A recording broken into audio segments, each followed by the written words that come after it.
Order! Order! You are an incorrigible delinquent at times. Behave yourself, man!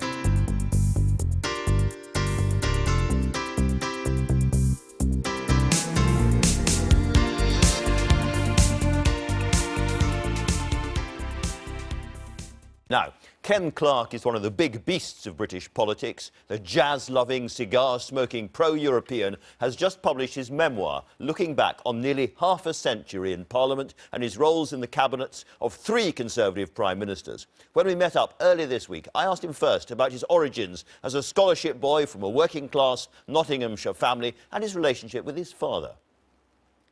Well, my dad was just a great guy. He was very popular, but he wasn't remotely political.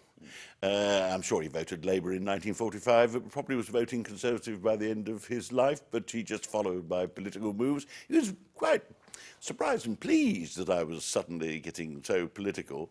My communist grandfather was one of the finest old-fashioned type socialist communist grandfathers. Uncle Joe Stalin had won the war, was running a workers' paradise in the Soviet Union. All the stories about him were just CIA propaganda, and he tried to get me to read the Daily Worker, but I'm afraid instead you were reading the Daily Mail. Instead, I was reading my father's Daily Mail. Yes. So it was your father's influence, actually, via the Daily Mail that might have come through in the end. No, I had all kinds of opinions at the time I was a student, and it's really by the end of the first year at university, where I immersed myself in politics. I was pretty obviously conservative and was joining up with all my mates who are still called the Cambridge Mafia. A whole generation of us got obsessed with politics, and we all, well, quite a lot of us, wound up in Conservative cabinets in later years. I'm very interested in the way people perceive you. I think because you are a pro-European, a lot of people think vaguely that you must be cuddly and lefty. And actually, when you look at your record in the Thatcher government, you were pretty hardcore then. You had the kind of really tough business of the ambulance strike and so forth. How do you now regard Margaret Thatcher? Margaret Thatcher was the best Prime Minister I worked for. It was the best government. One of the few governments in the 20th century that altered the political culture of the country. We decided, you know, we really were going to make a difference in the world, and we were taken seriously, and we gave ourselves a modern economy. Some people suffered from that, but more people benefited, and the combination of the Thatcher Revolution and joining the European Union gave us the quality of life that we now take for granted today. Cabinet in those days went on for 3 hours. Now, under Tony Blair and then under David Cameron, ordinary cabinet government seems to have withered a bit, and you're quite scathing about that. Cabinet took a long time. It discussed the big issues and it argued them through. The introduction of a little coterie of close friends and the entourage of public relations advisors and think tank lads and all this kind of thing, believing that they run the whole government and the cabinet's job is to deliver it, is a real step backwards. I blame Tony Blair for that. He brought it in, and fortunately, we've now got a whole generation of politicians who are in danger of regarding this as the norm. I hope Theresa takes at least a step or two back to doing things in a more business-like, collective fashion. Since you mentioned Theresa, I'd like to read back something that you say in the book, really about the British economy very, very recently. And these wases could become ises almost. You say recovery was fitful and based on a rising level of consumer debt. The performance of our economy internationally was feeble. We steadily acquired the biggest current account deficit in our history, which would have created a sensation 30 years before when it was described as a balance of payments and hounded Harold Wilson. So a very, very weak economy. And I wonder what you're, as a former Chancellor, where you think we are now and what we need to do to restore the economy now.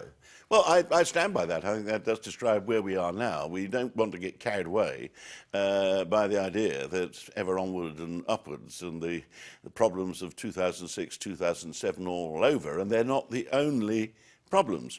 And we do tend to live by wild excitement about one day's figures, about some slightly unreliable statistic, which at the moment are simply being interpreted by either Brexiteers or Remainers saying, look, shows we were right. Underlying it all, Philip Hammond has got a real job on his hands. Now, you are the most famously pro-European Tory left standing. But is there not... Well, Michael Heseltine might be a competitor. He might be competitive. Is there not some part of you that is quite pleased post-Brexit that we are in charge more of our economic future? We're not in charge of our economic future at all until we've decided how exactly now we are going to relate to the globalised economy, what exactly are trading and economic relationships going to be with the continent, and of course not only the continent, with the rest of the world.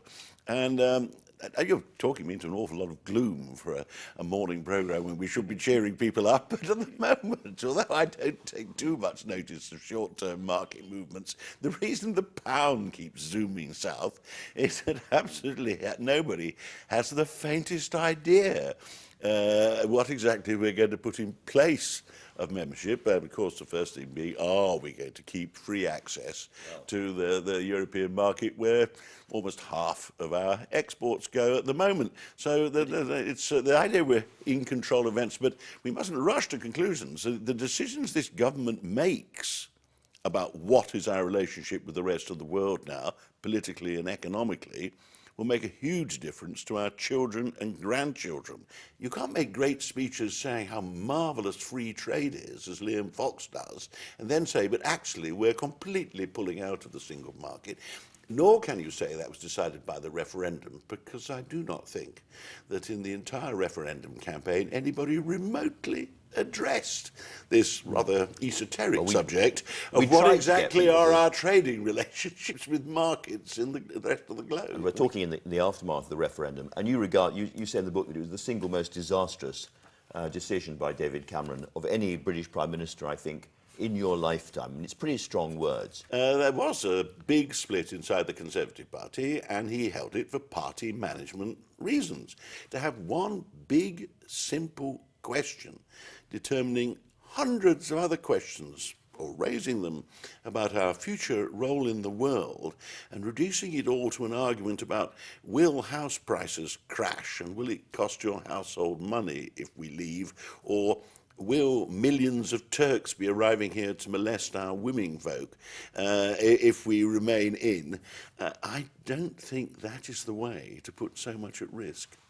Looking back as a result of this book, you are very vehement again and again about not changing your views on Europe, not trimming towards the anti-EU part of your party. That's why you were never Tory party leader, almost certainly. Do you look back and think, maybe I overdid it just a bit? Maybe it would have been better for me and for the Conservative Party in the country if I had trimmed at the appropriate time?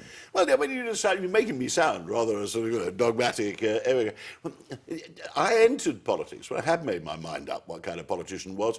One of the first campaigns I joined in was supporting Harold Macmillan's application to join the European Union, and I look as though in my last parliament's getting rid of the one where we leave it. I have no regrets about that. I just happen to think it was a very good thing, and I'm extremely glad I've had 50 years in politics enjoying the benefits of it. You've had 50 years in politics also partly because you had one of the famously happy marriages at the top of politics. Yeah. Your wife is no longer with us, but how important was she in, as it were, keeping you sane? Because politics is a trade that drives a lot of people bonkers. Gillian just kept me rooted in the real world, real life. Insofar as any politician's ever kept in touch with normality, and a perfectly sophisticated form of normality, Gillian was a very intelligent woman. But Gillian did that, and she sacrificed her career, and her whole life was actually hugely influenced by my political career, but she made sure it didn't just overwhelm both of us.